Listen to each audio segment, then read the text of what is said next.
नमस्कार, आप सभी का स्वागत है हमारे चैनल में। तो दोस्तों जुड़ चुका हूं मैं यहां पर आप सभी के लिए जेटेट परीक्षा 2024-25 की तैयारी को लेकर के। तो जो भी शिक्षक बंधु जेटेट परीक्षा की तैयारी कर रहे हैं तो उनके लिए देखिए सबसे बड़ी महत्वपूर्ण बात क्या होगी कि देखिए पढ़ने के लिए सबसे पहले आपको सोचना पड़ता है कि किस पुस्तक को पढ़ें, कहाँ से नोट्स लें और क्या पढ़ें कि कम समय में अच्छा तैयारी करके यहाँ पर रिजल्ट ला सके, क्योंकि जेटेट परीक्षा बार बार आयोजित नहीं होती है और एक बार समय जाने के बाद दोबारा आपको नहीं मिलता है। तो इस कड़ी में हम आपके लिए बता देते हैं जेटेट परीक्षा के लिए अभी जो जैक एग्ज़ाम लेगी, ठीक है। और अभी देखिए जितना भी जैक एग्ज़ाम ले रही है आप सभी ने प्रश्न पत्र को देखा भी होगा, नहीं भी देखा होगा तो आपको मिल जाएगा, देख लीजिएगा। जेसीईआरटी किताब जो जैक सरकारी विद्यालयों में फ्री में पढ़ने के लिए देती है, वहाँ से भर भर के प्रश्न लेकर के आती है और यहाँ पर विद्यार्थी जो होते हैं बहुत ऊंचे स्तर की पढ़ाई की तैयारी करते रह जाते हैं और वो सभी यहाँ पर फ्लॉप करते हैं। और जो यहाँ पर जेसीईआरटी जैक की किताब का हूबहू प्रश्न पढ़ के चले जा रहे हैं उनका यहाँ पर रिजल्ट बहुत ही अच्छा हो रहा है, जिसका प्रमाण भी हमने यहाँ पर अभी जो परीक्षा हुआ उसका सभी को हमने यहाँ पर जो नोट्स मिला हुआ था, नोट्स दिए थे उसको हमने अंडरलाइन करके भी भेज दिया था। लगभग देखिए आपको यहाँ पर 80% 85% प्रश्न जो है आपके जेसीईआरटी जैक की किताब से हूबहू सिंपल प्रश्न भिड़े हुए थे। तो आपका जेटेट में भी आएगा, लेकिन अब आपकी बारी है कि आप क्या डिसाइड करते हैं, ठीक है। यदि आप कहीं से गाइड लेके पढ़ रहे हैं तो गाइड तो देखिए बहुत ही आपको कमज़ोर बना देगा, ठीक है। बहुत ज़्यादा पढ़िएगा बहुत कम आएगा। आप जेसीईआरटी किताब का अगर आपके पास समय है तो नोट्स बनाइएगा, और यदि नोट्स नहीं बना पाते हैं तो देखिए हम आपके लिए इसी कड़ी पर काम करते हैं। हम आपको सारे नोट्स पीडीएफ और वीडियो यहाँ पर जेसीईआरटी जैक के किताब का हर चैप्टर क्लास 6 से लेकर के 11 तक, अभी 10 तक तो देखिए कंप्लीट है, 11 का बन रहा है, 10 तक से ही आपका ऐसे जेटेट परीक्षा में रहेगा। तो 10 तक का 100% कंप्लीट नोट्स हर चैप्टर से मिलेगा। और अभी हर जिस चैप्टर से आएगा अगर एग्जाम में प्रश्न तो उस चैप्टर से वहाँ से प्रश्न आपके एग्जाम में रहेगा ही रहेगा। तो ये हैंड रिटेन नोट्स है, आपको अब पूरा अंदर से निचोड़ करके बनाया गया है। इसकी प्रामाणिकता भी हो गई है अभी परीक्षा में बहुत हद तक, यानी 85-90% प्रश्न उसी नोट से भिड़े भी थे। तो आप सभी देख भी लिए होंगे। जो शिक्षक अभी तक नहीं जुड़े हैं आप जुड़ जाइएगा, हैंड रिटेन नोट्स लेकर के जरूर पढ़ लीजिएगा। अभी आपको सिर्फ यदि 1 से 5 शिक्षक की तैयारी कर रहे हैं तो 500 रुपये में आपको यह मिलेगा, और 6 से 8 शिक्षक की तैयारी कर रहे हैं तो यह आपको 500 रुपये मिलेंगे। और दोनों शिक्षक अगर एक साथ जुड़ देंगे तो उनको सिर्फ 700 रुपये में यहाँ से हम प्रोवाइड करते हैं ये सारे नोट्स, और उसके साथ साथ फ्री क्लासेज भी रहती है, ठीक है। तो क्लासेज भी आपको है, नोट्स भी आपको है, उसमें बात करने की सुविधा भी है, जिससे आप 100% यहाँ से स्कोर करेंगे। चलिए चलते हैं आगे महत्वपूर्ण। हम आपके लिए यहाँ पर एसएसटी जीएस का प्रैक्टिस सेट 49 लेकर के आए हुए हैं। यदि इससे पहले आपने 1 से 48 तक का प्रैक्टिस सेट नहीं देखा है तो आप सभी अवश्य देख लीजिएगा, क्योंकि यह प्रैक्टिस सेट आपका जेसीईआरटी जैक पर आधारित प्रश्न को बनाया गया है, ठीक है। और यहाँ से जो अभी जैक एग्ज़ाम लेती है या जेएसएससी की भी आप परीक्षा किसी की देना चाह रहे हैं तो वहाँ से जो है आपको भर भर के यहाँ से समझे प्रश्न आपको जैक पूछता है, सिर्फ जेसीईआरटी जैक के किताब का, क्योंकि अपना वह प्रमाणित किताब बनाया हुआ है। तो इसी का नोट्स देखिए हम आपके लिए यहाँ पर बना करके और उसी पर आधारित सारे प्रश्नों को हैंड रिटन नोट्स को करवाते हैं, जो कि आपका समझिए 101% आपका जो है गारंटी भी यहाँ से आपको प्रश्न आने का रहेगा। जितना प्रैक्टिस सेट में बनाइएगा ना प्रश्न, वो अगर वहाँ 5000 प्रश्न बनाइएगा तो शायद 5 को आएगा, लेकिन यहाँ 1000 प्रश्न खाली पढ़िएगा ना ढंग से समझ के, तो यहाँ से आपका 90 प्रश्न आपका रहेगा, समझ गए। तो आप इसको देखना कभी भी नहीं भूलिएगा। जब भी आपको मिले यहाँ से जो हैंड रिटेन नोट्स है सब एक से एक देख लीजिए, बहुत कम प्रश्न और बहुत ज़्यादा यहाँ से भिड़ने की गारंटी रहेगी, जैक की किताब का बना हुआ है, ठीक है। चलिए देखिए यहाँ प्रश्न है, तुगलक वंश का संस्थापक कौन था? तुगलक वंश का संस्थापक कौन था? बलबन, अलाउद्दीन खिलजी, गयासुद्दीन तुगलक या बाबर, ठीक है। देखिए हम आपको इसके पहले सारा चीज़, सारा पीडीएफ, सारा नोट्स, ट्रिकी सब कुछ दे दिए हैं, लेकिन जहाँ जरूरी पड़ता है वहाँ आपको फिर से अगर बता देते हैं। देखिए ये जो आपको ये आपको एक ट्रिक दिए थे जो कि यहाँ गुलाम वंश के लिए, ये जो दिल्ली सल्तनत का हो गया। तो देखिए यहाँ पर क्या हो गया, आपको जीके तुम्हारा शायद लो है बताए थे। तो ये क्या था, वंश का क्रम था। जी मतलब था गुलाम वंश, जी मतलब क्या था, गुलाम वंश। के मतलब था, देखिए के से आगे बढ़ जाइएगा ख तो खिलजी वंश। तू से देखिए था तुगलक वंश, तुगलक वंश था। और सा से था देखिए सैयद वंश, ठीक है, यही वंश है ना। अगर इसका संस्थापक का नाम आपको याद करना है, याद रखिए एकदम, कोई ना कोई संस्थापक का कभी न कभी एग्जाम में आपको पूछ देगा, संस्थापक का नाम याद रखना है। तो ये जीके तुम्हारा शायद लो एक तरफ लिख लिए, और इधर लिख लीजिएगा, आपको देखिए कुमारी, कुमारी जरीना, कुमारी जरीना गोरी खीर बनाई, कुमारी जरीना गोरी क्या बनाई, खीर बनाई। ठीक है, तो देखिए जी से गुलाम था, तो गुलाम वंश का संस्थापक कौन हो जाएगा, कू है, तो कू से हो जाएगा कुतुबुद्दीन ऐबक, कू से हो जाएगा कुतुबुद्दीन ऐबक, यानी गुलाम वंश का संस्थापक कुतुबुद्दीन ऐबक था, याद हो गया। और देखिए खिलजी वंश है, तो यहाँ पर जरीना, जरीना में ज से याद रखिएगा जलालुद्दीन फिरोज खिलजी, जलालुद्दीन फिरोज खिलजी, खिलजी वंश का संस्थापक कौन हो जाएगा, जलालुद्दीन फिरोज खिलजी। और तुम्हारा में तू है तुगलक वंश, ठीक है, तुगलक वंश। और यहाँ पर गोरी, गोरी में ग है, तो यहाँ पर ग से याद रखिएगा गयासुद्दीन, और तुगलक वंश चल रहा है तो तुगलक, यानी गयासुद्दीन तुगलक, तो तुगलक वंश का संस्थापक कौन हो गया, गयासुद्दीन तुगलक। अब देखिए शायद में सैयद वंश, और खीर, खीर से याद रखिएगा खिज्र खा, क्या याद रखिएगा, खिज्र खा। ठीक है, और लो है, लो से लोधी वंश है, और यहाँ पर खीर बनाई, ब से बहलोल लोधी। सब संस्थापक का नाम याद हो गया ना। देखिए इसका ट्रिक भी आपको हम इसके पहले सब बारी बारी से ट्रिक आपको दे दिए हैं, बना दिए हैं, तो कुछ कुछ चीज़ को आप इस तरह से यहाँ पर पकड़ सकते हैं, तो इसको इस तरह से बना लीजिएगा। ठीक है, आप सभी को कोई दिक्कत नहीं होना चाहिए। तो देखिए यहाँ पर क्या है, तो आपको तुगलक वंश का संस्थापक कौन हो गया, तो गयासुद्दीन तुगलक हो गया। आपको अभी याद करवाएं, गयासुद्दीन तुगलक हो गया। तो एक तरफ लिख लीजिए जी के तुम्हारा शायद लो है, और एक तरफ लिख लीजिए कुमारी, फिर जरीना, फिर गोरी, फिर खीर, और फिर बनाई। कुमारी में कू से कुतुबुद्दीन ऐबक, जरीना में जस जलालुद्दीन फिरोज खिलजी, और यहाँ पर कुमारी जरीना हो गया गोरी, गोरी से गयासुद्दीन तुगलक, और यहाँ पर खीर, खीर से खिज्र खा हो गया, और यहाँ पर तू से ब से बहलोल लोधी, यही संस्थापक उसका है। एकदम अच्छा से याद कर लीजिएगा ना, तो कभी भुलाइएगा ही नहीं, भुलाइएगा। और हम आपको देखिए सब तरह से यहाँ पर आपको क्लियर करते चलते हैं कि किस तरह से आपको याद हो जाएगा, तो याद हो जाएगा। और इसका नोट्स भी आपको बनाया हुआ पहले मिल चुका है। ठीक है, चलिए अगला देखिएगा। दिल्ली सल्तनत की राजधानी को दिल्ली से हटाकर दौलताबाद किसने परिवर्तित किया। देखिए यही प्रश्न आपका जेटेट में पूछा गया था, यही प्रश्न देख लीजिएगा, जेटेट में आया हुआ प्रश्न आप एसएसटी के अंतर्गत। दिल्ली सल्तनत की राजधानी को दिल्ली से हटाकर दौलताबाद किसने परिवर्तित किया। ठीक है, तो ये आपको कौन किया था, गयासुद्दीन तुगलक ने ही किया था। ठीक है, गयासुद्दीन तुगलक ने किया था। सांकेतिक मुद्रा का प्रारंभ किसने किया, सांकेतिक मुद्रा का प्रारंभ किसने किया, बलबन, गयासुद्दीन तुगलक, इब्राहिम लोदी, मोहम्मद बिन तुगलक। ठीक है, तो देखिए सांकेतिक मुद्रा का जो प्रारंभ किया था वो आपका मोहम्मद बिन तुगलक ने किया था। ये पीतल कांसे का जो बना हुआ ये सिक्का था, वही सांकेतिक मुद्रा का प्रारंभ था। भारत के द्वारा तैयार किया गया नक्शा, भारत के द्वारा तैयार किया गया पहला नक्शा किसके द्वारा तैयार किया गया। देखिए यही प्रश्न अभी आपको आकलन परीक्षा में आया हुआ था, यही प्रश्न बताइए कहाँ मिलेगा, प्रैक्टिस सेट में कहीं मिलेगा, आप लोग बताइए तो।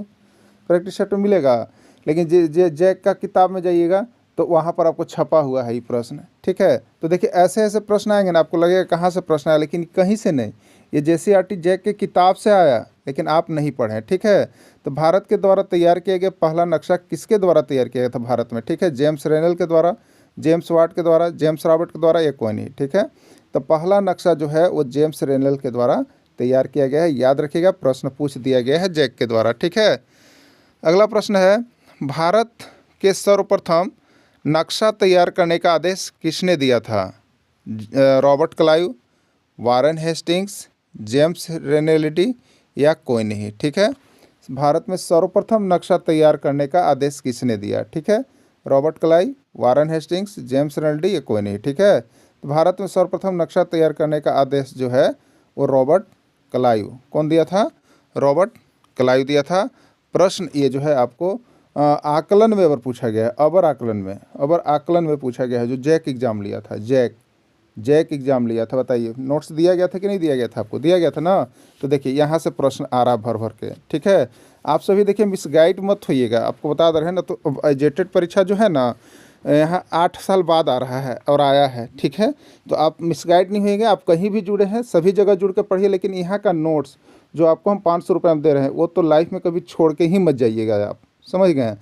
अगर छोड़ के जा रहे हैं, नहीं देख के जा रहे हैं, तो अपने पैर पर कुल्हाड़ी मार रहे हैं। ठीक है, इसलिए जिनको भी वीडियो मिले आप सबसे पहले यहाँ से नोट्स लीजिए और उसको एक लाइन से पढ़ लीजिए। बहुत कम प्रश्न मिलेगा, आप चाहिएगा तो 5 दिन में भी कंप्लीट कर लीजिएगा, आप समझ गए, लेकिन देखिए कि जाइएगा। अब चलिए आगे। भारत के प्रथम गवर्नर जनरल कौन थे? भारत के प्रथम गवर्नर जनरल, देखिए आपको गवर्नर जनरल का जो है ना, गवर्नर जनरल से जो जो प्रश्न पूछता है उसका एक गवर्नर जनरल पर टॉपिक हम आपको बना कर दे देंगे जो आपको मिसगाइड करता है, ठीक है। लेकिन इसका टॉपिक पहले से इसका प्रश्न आपको हम करवा दिए हैं, लेकिन यहाँ तो हम प्रैक्टिस सेट लेके आए हैं ना, इसका डीपली क्लास भी हो चुका है, ठीक है, उसको आप लोग देख लीजिएगा। तो भारत के प्रथम गवर्नर जनरल कौन थे? ठीक है, राइट आंसर हो जाएगा वारेन हेस्टिंग्स, ठीक है, क्या हो जाएगा? Warren Hastings. अगला प्रश्न है, ईरानी त्यौहार नौरोज़ त्यौहार किसने मनाना शुरू किया था? इल्तुतमिश ने, बलबन ने, कुतुबुद्दीन ऐबक ने, सभी ने। देखिए ईरानी त्यौहार, नौरोज़ त्यौहार, झरोखा त्यौहार, ये प्रश्न आपको जेटेट में पूछा गया है, जेटेट में आया वो प्रश्न है।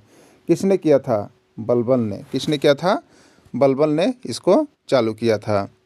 सिजदा एवं पैबोस नामक ईरानी प्रथा की शुरुआत किसने की थी? सिजदा एवं पैबोस नामक ईरानी प्रथा की शुरुआत किसने की थी? इल्तुतमिश ने, कुतुबुद्दीन ऐबक ने, बलबन ने या सभी ने? देखिए सभी ने ही किया था।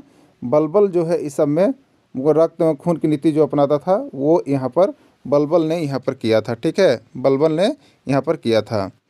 गुलाम वंश के बाद किस वंश का शासन हुआ? देखिए अभी आपको हम बताए थे वंश का यहाँ पर नाम याद रखने का क्रम, ठीक है, पूछ सकता है, तभी आपको हम बताए थे ना वंश का नाम याद है। जीके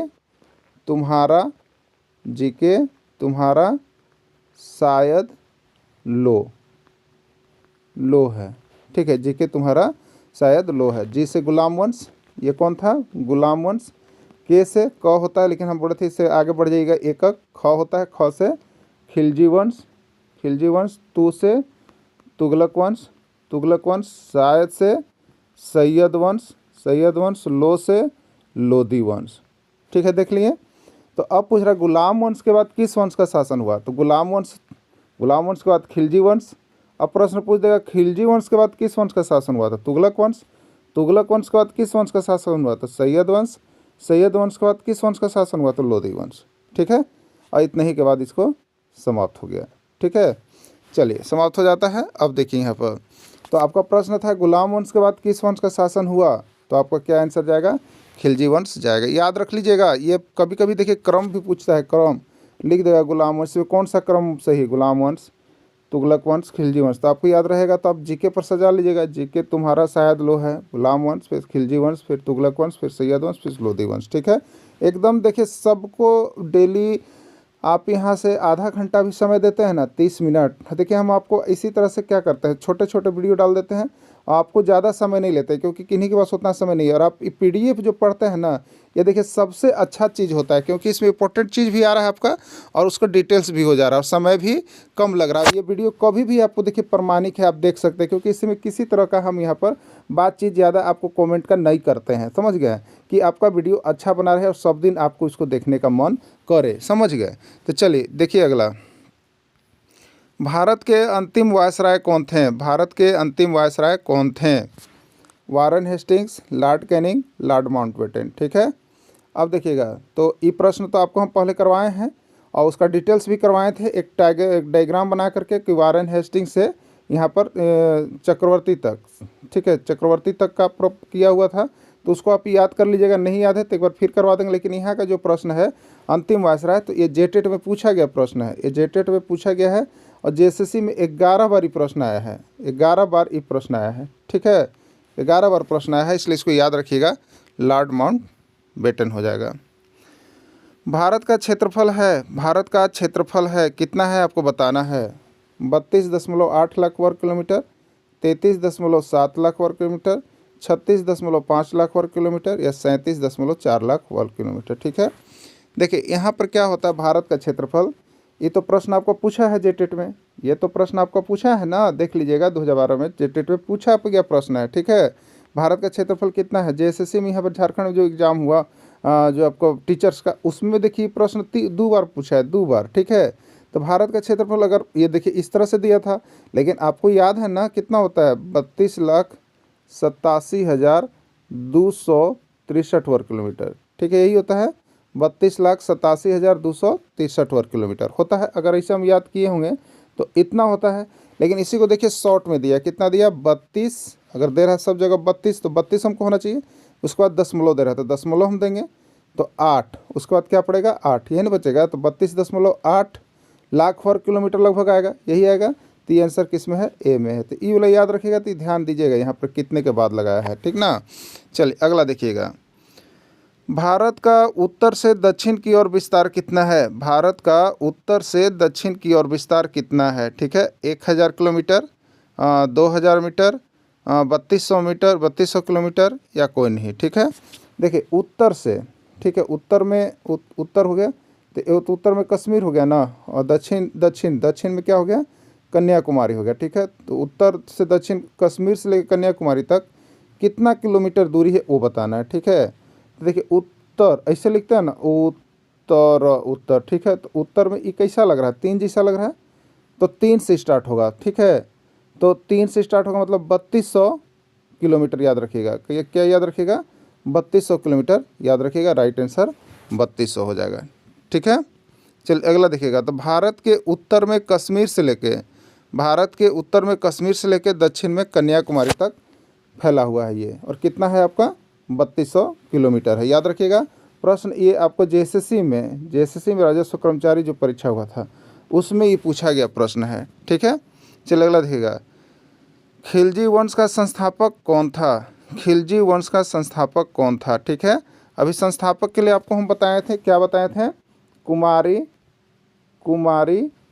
जरीना गोरी खीर बनाई, बताया था ना।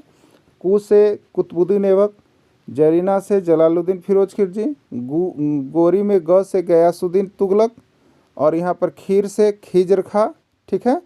तो आपको खिलजी वंश, तो यहाँ पर खिलजी वंश कौन हो गया, तो यहाँ पर पहला के लिए क्या आएगा जी, दूसरा के लिए क्या आएगा के, तीसरा के लिए क्या आएगा तू, और चौथा के लिए आएगा तुम्हारा शायद, ठीक है।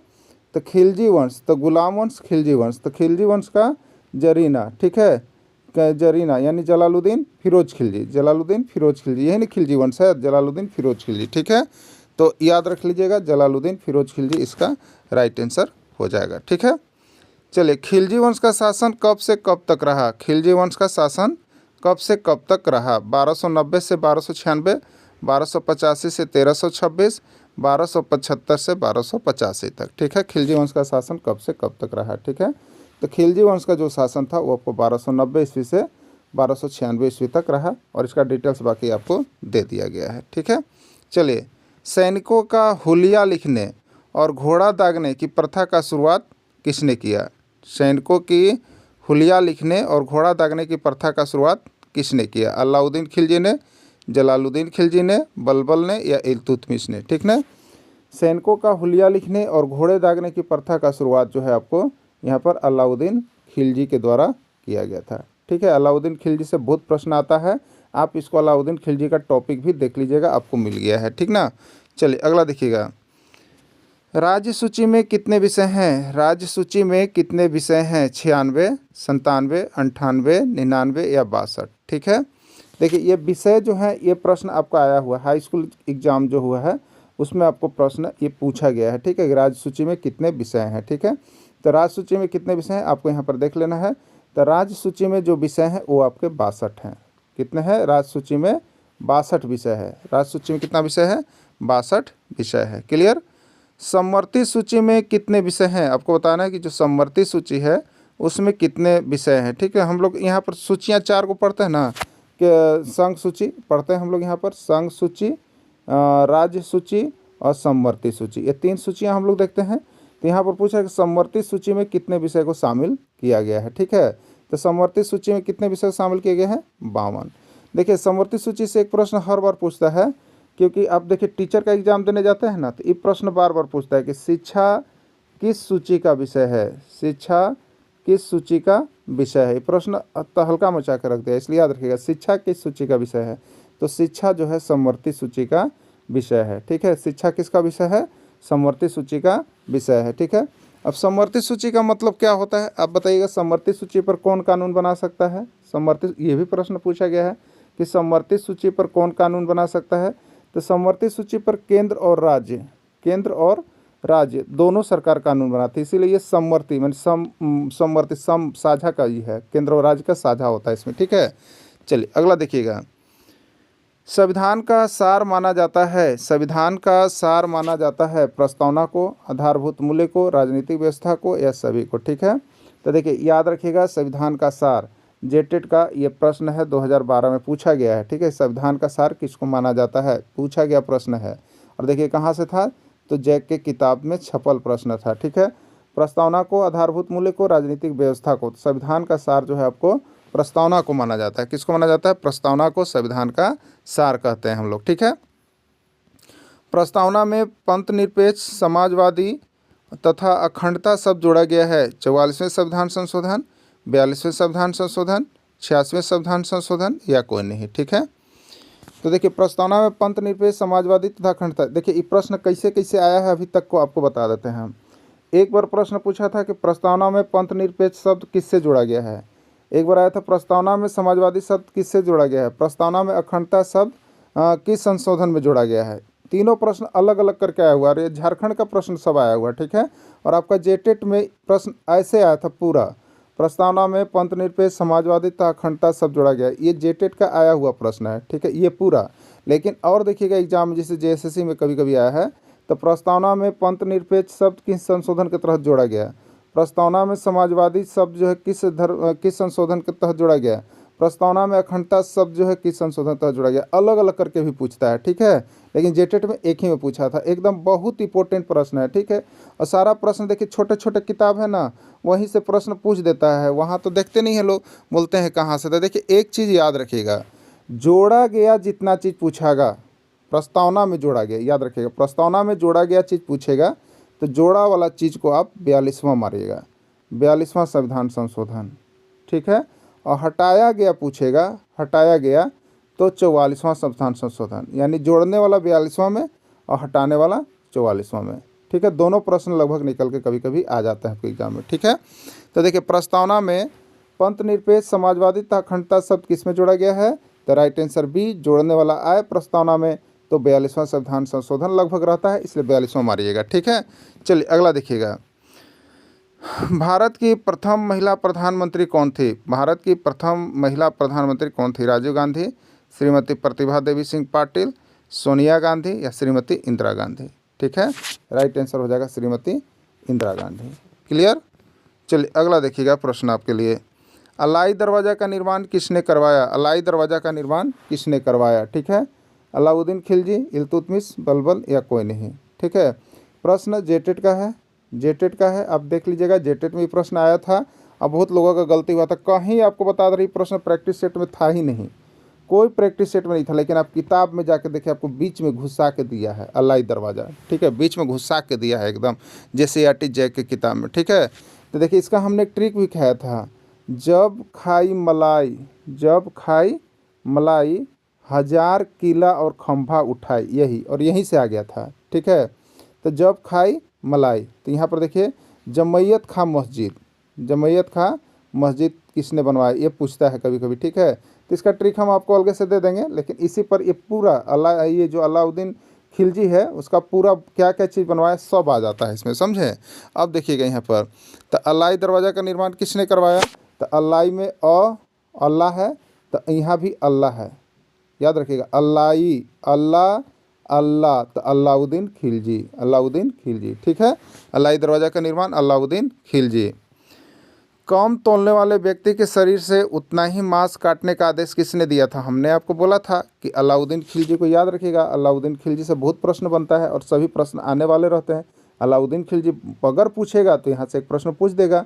तो कम तौलने वाले व्यक्ति के शरीर से उतना ही मांस काटने देने का आदेश किसने दिया था, अलाउद्दीन खिलजी ने किया था। ठीक है, क्योंकि बहुत अधिक चरम सीमा पर जो भ्रष्टाचार था, तो जैसे ही पता चलता था कि इतना कम तोला है तो उसका मांस काट लेने का आदेश दिए थे, समझिए। इसके बाद क्या हुआ कि कोई व्यक्ति कम तौलता ही नहीं था। ठीक है, तो ये अलाउद्दीन खिलजी का देन था।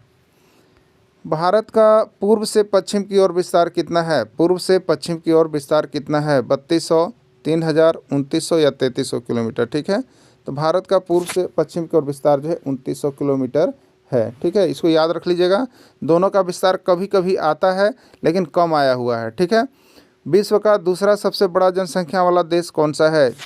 चीन, अमेरिका, भारत या कोई नहीं। ठीक है, तो पहला तो जनसंख्या वाला देश आप जान ही रहे हैं, और दूसरा जनसंख्या वाला देश जो है आपका वो भारत है। ठीक है, दूसरा कौन है? भारत है। अगला, चीन के बाद भारत का स्थान सर्वोपरि, यानी पहला स्थान किसका है? चीन का है, पहला स्थान चीन का है, और उसके बाद स्थान किसका है? भारत का है। ठीक है, स्वतंत्रता प्राप्ति के बाद भारत में पहली बार जनगणना कब किया गया? देखिए प्रश्न आया हुआ है, जेटेट का है, ठीक है, जेटेट का प्रश्न है, स्वतंत्रता प्राप्ति के बाद भारत में पहली बार जनगणना कब किया गया? 1948, 1949, 1950, 1951। ठीक है, देखिए इसका राइट आंसर 1951। कभी कभी कहीं कहीं आपको 1952 देखने को मिल सकता है। ठीक है, लेकिन आपको देखिए हम बता देते हैं, यहाँ से आप नोट्स पढ़ रहे हैं, यहाँ से नोट्स पढ़ रहे हैं, आपको जेटेट एग्जाम लेगी, मान लीजिए परीक्षा में यही प्रश्न आया, आपने तो 1951 मारा, कोई बात नहीं, 1951 मारे हमारे नोट से मार दिए हैं, कोई बात नहीं है। अब देखिए ये नोट से अगर प्रश्न आया है तो इसको हम प्रमाणिक आपको किताब का चैप्टर, किताब का नंबर सब देंगे, अगर दूसरे कोई मारा है तो सब देंगे। आप वहाँ पर क्या करते हैं, तो जो आंसर की जब जारी होता है तो उस पर आपत्ति दर्ज करने का समय होता है। आपत्ति दर्ज, ये आपकी किताब में जेसीईआरटी में जैक छापा हुआ है, हम उसको प्रमाणिक करेंगे ना, प्रमाणिक करेंगे, गलत मानना ही पड़ेगा ना, नहीं तो चले जाएंगे, आगे बढ़ेंगे। तो इसलिए किताब की प्रमाणिक चीज़ों को आपको पढ़ना चाहिए। ठीक है ना। अब देखिए अगला प्रश्न, स्वतंत्रता दिवस के अवसर पर लाल किला पर कौन झंडा फहराता है? स्वतंत्रता दिवस के अवसर पर लाल किला पर कौन झंडा फहराता है? प्रधानमंत्री, राष्ट्रपति, उपराष्ट्रपति, कोई नहीं। ये भी प्रश्न आपका आया हुआ है जेटेट का, ये भी प्रश्न आपका आया हुआ है। ठीक है, तो स्वतंत्रता दिवस के अवसर पर लाल किला पर झंडा कौन फहराते हैं? तो ये हमारे प्रधानमंत्री साहब जी फहराते हैं। ठीक है, भारत कैसा देश है? देखिए ये भी प्रश्न जेटेट का ही प्रश्न, देखिए सब प्रश्न भर भर के पूछता है जैक से, किताब से। ठीक है, जबकि ये हो गया एग्जाम, आप देख रहे हैं आया हुआ प्रश्न है, भारत कैसा देश है? लोकतांत्रिक, जनतांत्रिक, गणतांत्रिक या कोई नहीं। तो भारत कैसा है? लोकतांत्रिक देश है। ठीक है, भारत कैसा है? लोकतांत्रिक देश है। याद रखिएगा, विश्व का सबसे बड़ा लिखित संविधान किसका है? ये भी प्रश्न बहुत बार पूछा है, तो वो भी आपका भारत ही है। ठीक है, वो भी आपका भारत ही है। लोकसभा तथा विधानसभा का चुनाव होता है, ये प्रश्न आया हुआ है, लोकसभा तथा विधानसभा का चुनाव होता है प्रत्येक 5 वर्ष, प्रत्येक 4 वर्ष, प्रत्येक 3 वर्ष या कोई नहीं। ठीक है, राइट आंसर हो जाएगा ए। देखिए इसी तरह से अगर आप हमारे साथ जुड़ करके प्रैक्टिस करते हैं ना, तो आप 1 से 5 शिक्षक की तैयारी करते हैं, आपका जीएस में तो बहुत अच्छा मार्क्स आएगा, और 6 से 8 शिक्षक की तैयारी कर रहे हैं तो ये आपका किसके लिए है? तो यह आपका सामाजिक विज्ञान शिक्षक के लिए भी हो गया, और जो भाषा शिक्षक भरे उनके लिए भी हो गया। तो जो शिक्षक अब तक नहीं जुड़े हैं, देखिए अभी आपको 2 से 3 महीना समय बचा हुआ है, 1-2 महीना, आपको यहाँ से 100% हम यहाँ पर 100+ स्कोर करवा के देंगे, 100+। ठीक है, इसलिए आप अभी कभी जुड़ जाइएगा। वीडियो को अंत तक जुड़े रहें, इसके लिए आप सभी को बहुत बहुत धन्यवाद।